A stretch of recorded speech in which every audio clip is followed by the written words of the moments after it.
Welcome to Real Estate Investing for Women. On this show, you will learn how to create wealth through real estate the blissful way. That means with very little stress and very little time. We talk about strategies, mindset, heart set, money smarts, resources, and so much more to ensure you're able to create the success you most deeply desire. Now, here's your host, Moneeka Sawyer.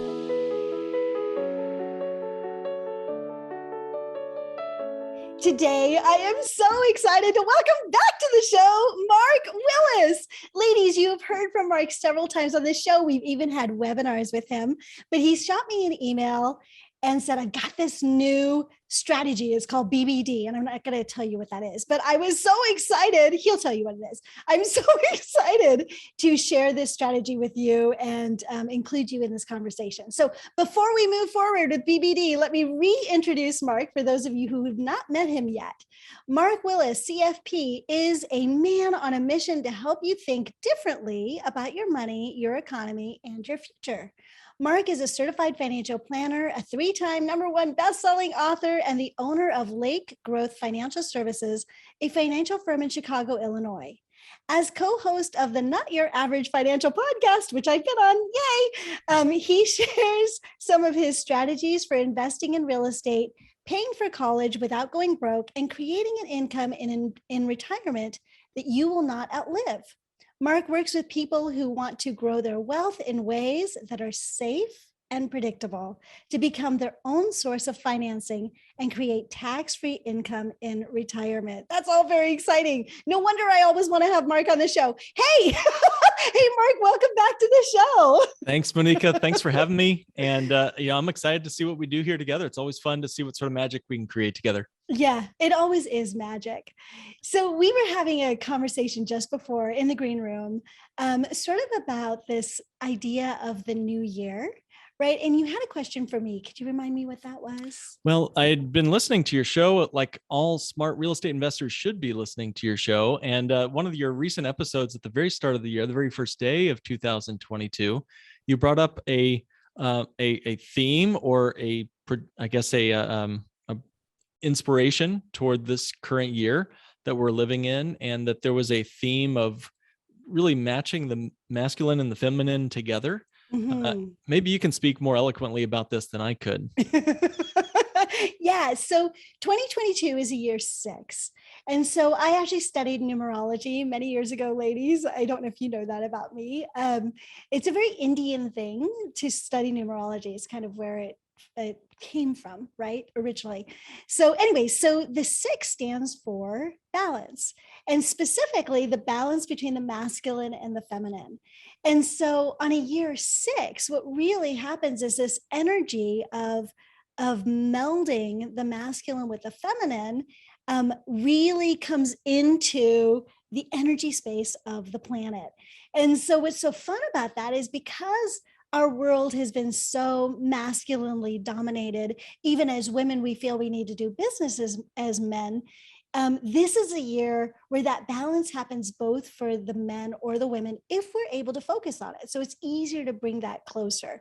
So this is one of those years where us women can really step forward in our power. And, I am not a feminist who says, up with women, down with men. I have never, ever been that person. For me, we both need each other. We all need the masculine and the feminine because they're both parts of who we are. Now, women by default experience more of the feminine characteristics and men the masculine. But as you said in the green room, Mark, we both have both. And the true bliss in life happens and true success in life, like massive success, when you're able to plug into the resources of both of those. Mm-hmm. And this is a year for us to do that. Does that make sense? It sure does. In fact, it makes me think of there's a little island in the Nordic countries. I'm going to forget which one. So I'll just say in that area where the men would go out and fish all day, every day. And so the women ran all the businesses on town, all the bakeries and that sort of thing, shoe shiners, all that. It was all women-owned businesses. Well, globalization happened and all the men were put out of work. Guess what? The women run that whole town. Now they run the whole island. They're the mayors, they're the politicians, they're the bakers, the candlestick makers, all that. And the men, unfortunately, kind of got, so the point is we need each other, right? We need each other for these times when the unexpected happens, like globalization or, I don't know, a pandemic, to help us learn both masculine and feminine in our lives and in our work. So that's great. Yeah. And they bring different resources. We bring different skills and different talents. So it's a big advantage if you can plug into both. And this is the year to do that. So women, step forward in your power. That's right. That's right.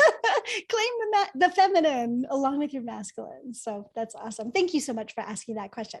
But now let's get back to you. Tell us a little bit about, first of all, tell us what BBD stands for, because it makes me laugh. And then let's talk all about it. Why are you bringing this forward to your clients and out into the world? I'll only tell you and the audience what it stands for if your audience promises not to unsubscribe as soon as I say what it stands for, because it's a little off-putting. The BBD stands for buy, borrow, die. Buy, borrow, die. Now, like I said, you got to listen a little more to get some context here. So let me just ask you, what if you could build massive amounts of wealth and never pay taxes? I mean, truly tax-free wealth. So you're going to want to listen to every single second of this episode today. We're going to guide you through these 3 steps to invest completely tax-free, even when you're taking cash out of your investment and you've got cash flow to fund your lifestyle in the today and here and now, but also in the future in retirement. If we think taxes are even going to be the same or even certainly higher than they are today, again, this is going to be a very important show for anyone wanting to build wealth.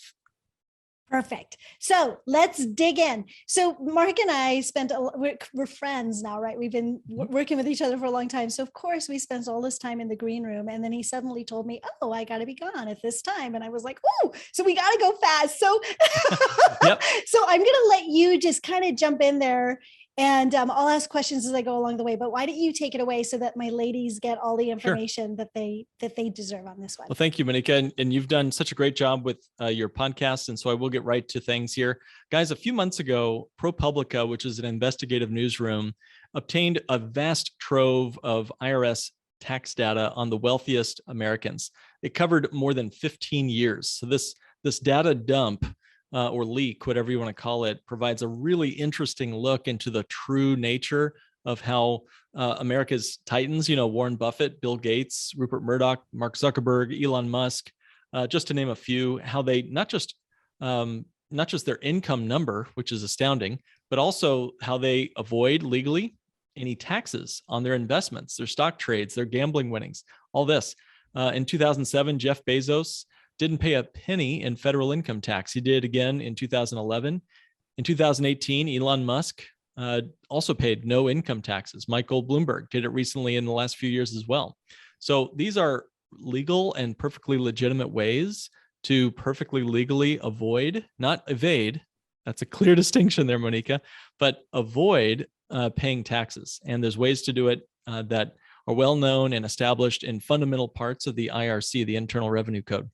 Now, as I say this, my guess is your audience has one of 2 responses. You might either say, well, how could they do that out of anger? Or you might say, how can I do that out of curiosity? I hope it's the latter, right. Although, there's reasons to have both sides of that conversation. This is not a political episode today, I promise. The goal will be really just to teach your listeners a little bit about how this happens. So, most Americans pay income taxes on their paychecks, on all of our paychecks. And most Americans do live paycheck to paycheck. So we're paying the highest tax rates on the vast majority of our earned income. In fact, the 25 wealthiest Americans only paid 3.4% of their income tax on their income, whereas the average American, the median household, paid more like 14%, and the highest bracket is 37% tax. So that's just something interesting, that the wealthiest are paying 1/10 as much as us mere mortals with earned incomes. Okay. So here's how they do it. Before I jump into that, what are your thoughts so far? Yeah, I do have a quick question. Thank you for that. Clarify avoid versus evade. Okay. That's very important. Yeah. Avoid, the Internal Revenue Code was established in 1913, which is an interesting year because it's the same year the Federal Reserve was created. And before we had the Internal Revenue Code of 1913, there was no income tax at all. So starting in the 1913, it was there to pay for, covering the cost of World War I and beyond. It was there to kind of establish itself permanently after World War II. In the 1950s and 60s, it really became a series of incentives for us to follow, sort of I hate to say psychological experiment or whatever, but in many ways, you think about it, why does the government tax you at all? It can print its own money. Let that sink in for a minute. Why does it need our tax money if it can print endless amounts? Well, that's interesting, right? And we can't pay our taxes in like Bitcoin or, rubber chickens. We have to use US dollars. And that's the one thing there's an infinite supply of at the US government. So why do they tax us? Well, part of it is to get us to do certain things, buy a house, have children, start a business, invest in real estate. All of these incentives are like dancing with your partner, the IRS. And so if we can avoid stepping on the IRS's toes in this dance, not evade, we're not running from the dance. That's where you end up in jail. You got to dance with this dance partner. I'm telling you, you got to dance with the devil who came with you, as the old saying goes. So we want to avoid stepping on their toes, but not run away from the dance party. Mm-hmm. Got it. Okay. I love that analogy of the dance. So thank you for that. Sure. Okay. So now keep going. Okay. So interrupt me at any point, because I'll just run right through and I don't want to do that. So guys and gals, everybody get out a sheet of paper and write down 3 words for me. The words are buy, borrow, die. That's BUY, BORROW, and DIE. Each of these steps, buy, borrow, die, represents a key feature to the IRS tax code and the American tax law, and where you can live, if you do it right, totally income tax free. So let's talk about each one. First is buy, that's BUY. You're supposed to buy assets. Buy an asset that goes up in value. So let's say you buy a piece of real estate or a stock, but it has to be an asset that does not produce cash. It cannot produce cash flow, which is kind of anathema to us real estate investors. But if you're going to buy an asset that produces cash flow, that's going to generate an income, right? And that income is taxable. So the buy step works because we're realizing appreciation, but we're not experiencing an income flow. So this would not be your typical mutual fund or a dividend paying stock. It has to be like Warren Buffett, his stock, Berkshire Hathaway, hasn't paid a dividend since 1965. Now, how is that possible? They're very profitable as a company, right? But they haven't paid dividends. Why? So that Warren and his team do not have to realize any income on their income taxes. There's a lot of examples of how much he would have had to pay in terms of his taxes. Multiple billions of dollars of taxes would have been paid if Berkshire Hathaway had paid a dividend. So that's the first step, is buy assets that go up in value that do not generate an income. The second is borrow. The second step is to borrow against that appreciating asset, whatever it is. So you're supposed to buy and then borrow against it. And loans, strangely enough, in the IRC are not considered income. Any kind of loan you receive, whether it's a credit card or a mortgage or a business loan, it's not considered income when you simply borrow money. And that's true whether it's a credit card or borrowing against, highly appreciated stock like Elon Musk does. In fact, he was recently, jostled by Elizabeth Warren because he was not paying his fair share and all that. Well, again, I'm going to stay away from that conversation and tweet storms and all that Elizabeth Warren and Elon Musk might have had. But her basic complaint was he was, taking all this income, but he's saying, hey, I didn't actually take income. I simply borrowed against my Tesla shares. And he said, if Tesla was to go down in value, he would immediately and instantly go bankrupt, which is an interesting statement to say from the richest person in the world, right? So borrowing against your appreciating asset allows you to live with no taxes due. That's how you're able to buy your groceries, your gas, or in Elon's case, your 10th yacht, and gives you a chance to live on that without experiencing any income tax. Any thoughts on number 1 or number 2 so far? So one of the things that I really want to emphasize is we can all borrow on our stock. It's actually available to all of us. Mm-hmm. We can also invest our portfolios on margin with this 50% leverage, which is also kind of borrowing on the value of the stock. So you can do those things. The stock market, however, is extremely volatile. And so when you do those things, when you borrow on your stock or you go on margin, you have the situation which Elon just talked about, which is if the stock goes down, there's a call on that loan or margin.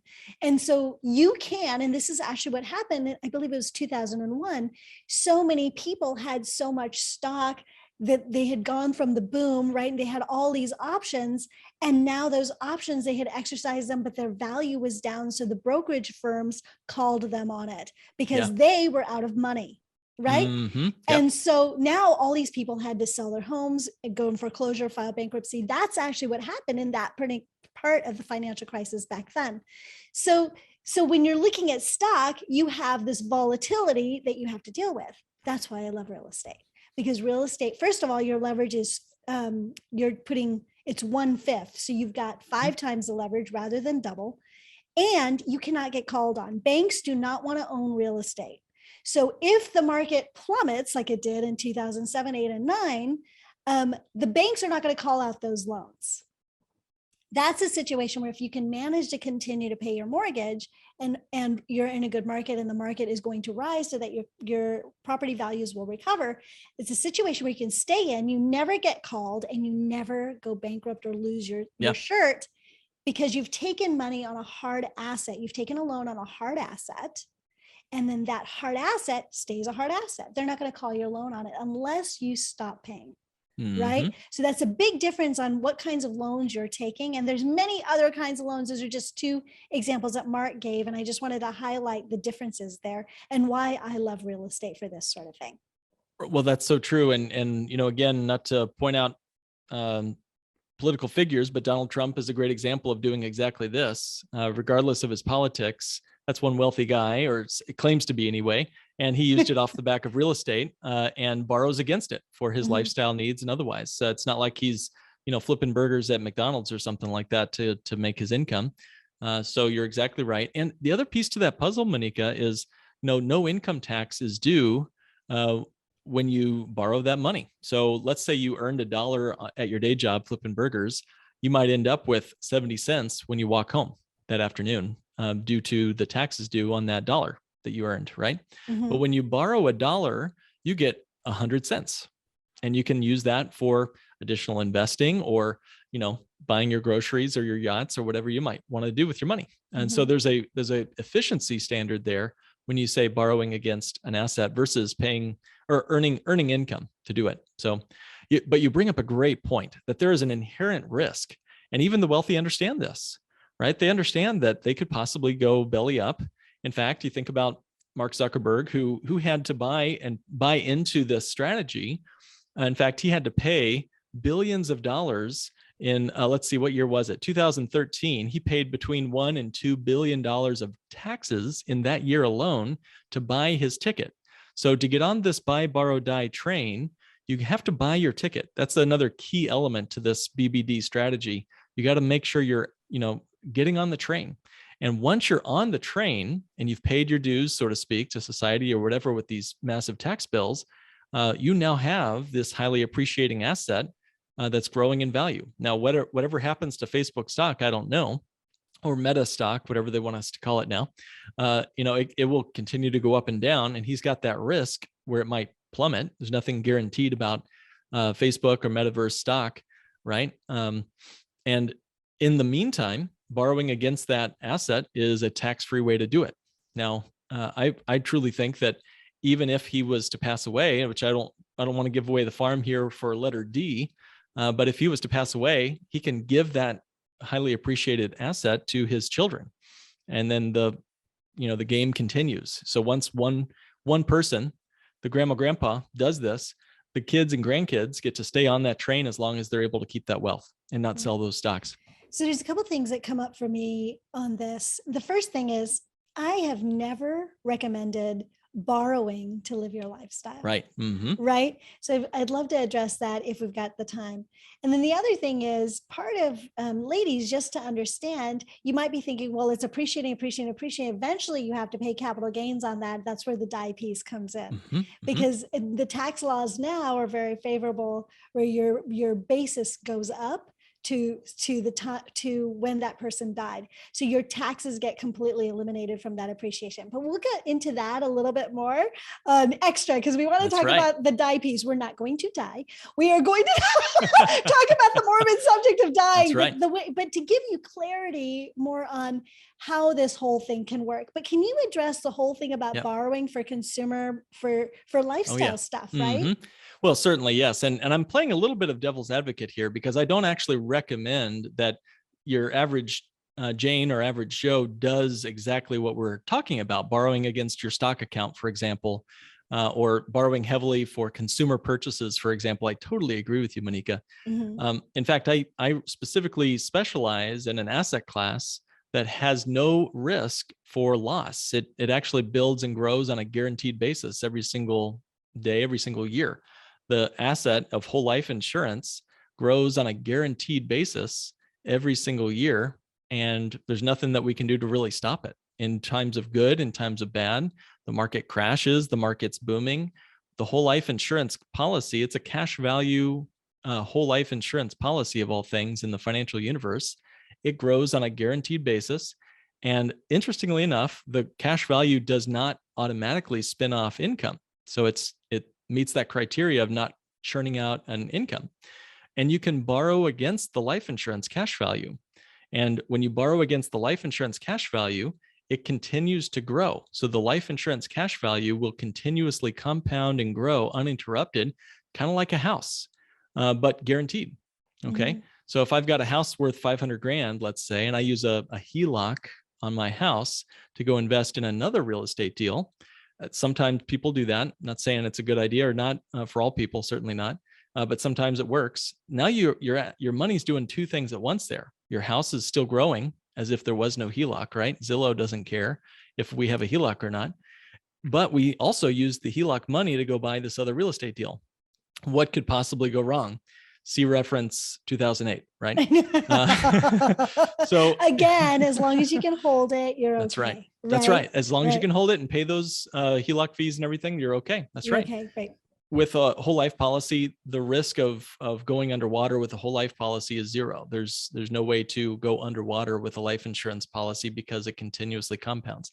You can lapse a policy, but the worst that could happen there is you just get to keep the house purchase that you made. The life insurance just goes away. So you have to watch that, but it's guaranteed to grow for you on an everyday basis, every year basis. And it can be used in the buy, borrow, die way. And we've got clients that are just putting a couple $100 a month into one of those whole life policies. You don't need to be, a billionaire to do this strategy. So maybe that's a thought there you'd have, or feedback on that.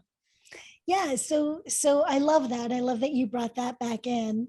But again, I think for me, there's a resistance to thinking about borrowing for lifestyle. Yes. Yeah, definitely. Yeah. So, but maybe that's a different conversation that we have, but just ladies, so you understand that that's something very definitively to think about. For me, the paradigm shift that's happening in this moment is I have a resistance to that because I've built my financial world based on we don't borrow to live. But it sounds like the rich really do. Right? Well, yeah. And I would say just quickly that the goal of the use of that policy, especially as you're working and in your younger years, is to simply use it for increasing your assets, leveraging your assets, going to use it to buy cash flow producing assets like real estate and whatnot. But in retirement, and this is a key difference between, let's say, a credit card or a regular loan. When you borrow against a life insurance policy in retirement, let's say I'm 75 years old and I want to live on $150,000 this year, for example, I can borrow against my life insurance policy, pay no taxes on that, and it's a non-recourse loan. So if I was to borrow against life insurance, I don't have to pay it back. There's no requirement by the insurance company for me to pay it back during my lifetime.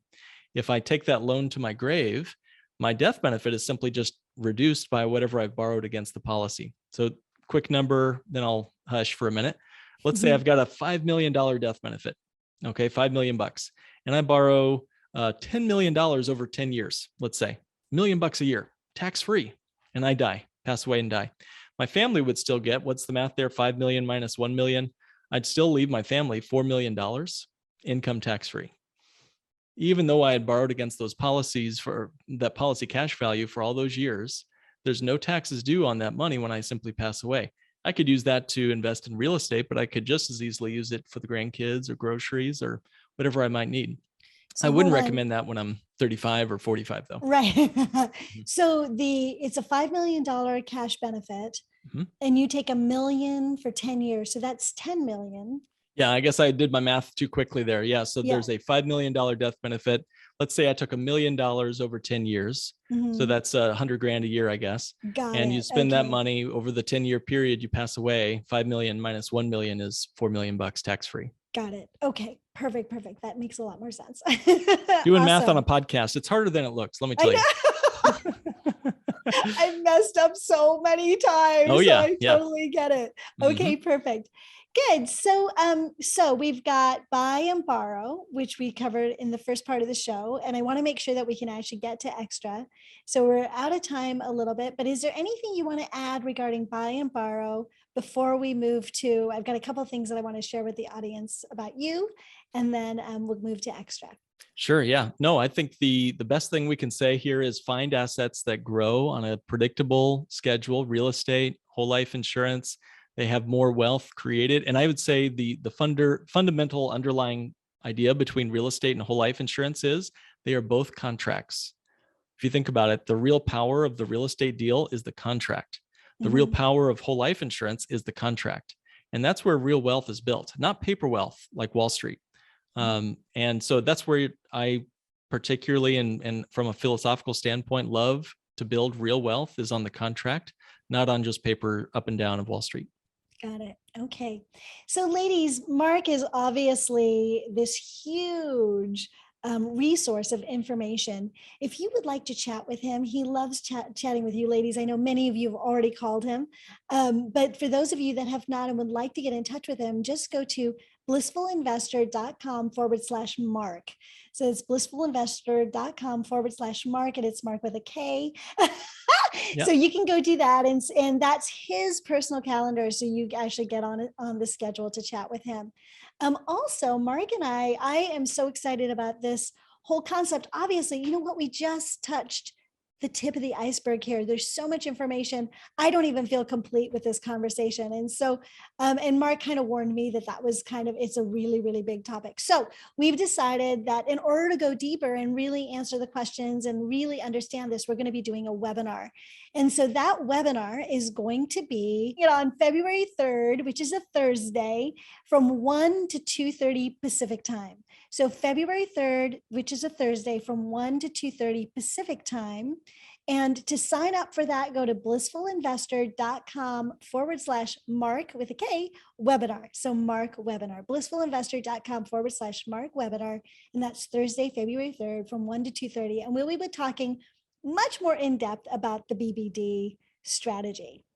Is there anything you wanted to add after that before we go into your 3 rapid fire questions? Everybody just give Moneeka a super awesome high five in your heart and give her a 5-star review because it really makes a difference. So thank you, Moneeka. Thank you so much.